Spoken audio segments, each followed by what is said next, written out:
हम इस समय नारायण हरि बाबा के गांव में हैं। उसका गढ़ जहां से उसके साम्राज्य की शुरुआत हुई है।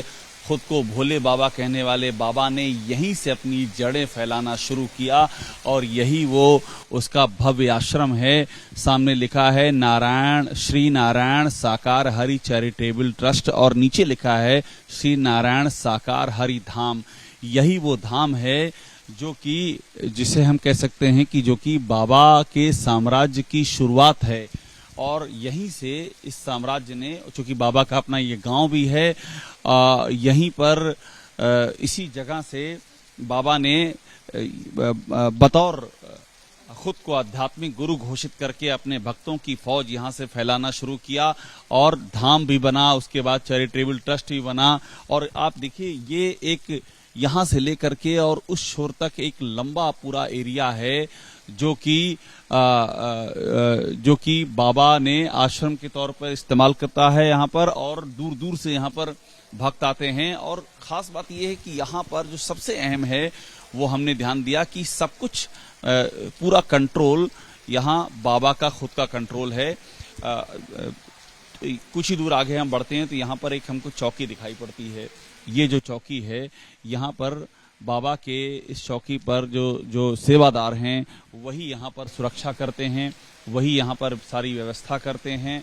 सारा जिम्मा उनका ही है। सामने की ओर ये जो मेन बड़ा सा गेट लगा हुआ ये एक द्वार बना हुआ है। ये जो सामने आप द्वार देख रहे हैं ये द्वार बाबा के आश्रम की सीमा रेखा की शुरुआत है। और यहाँ भी बाबा का कानून चलता है। कानून इस तरह चलता है कि कोई वीडियोग्राफी भी नहीं कर सकता है। यहाँ पर लिखा है वीडियो कॉल भी नहीं कर सकता। देखिए फोटो खींचना, वीडियो बनाना और यहाँ तक कि वीडियो कॉल करना भी मना है। ये बाबा का जिसे कह सकते हैं कि जो रहस्य लोक है उसका एक यहाँ पर परिचय यहाँ से स्थापित होता है। और हम जब इस गांव में घुसे तो जगह जगह हमको जो इमारतें दिखी, जो गांव में दूसरे स्थान दिखे, वहां भी हमको बाबा के इसी चैरिटेबल ट्रस्ट की छाप दिखाई पड़ी।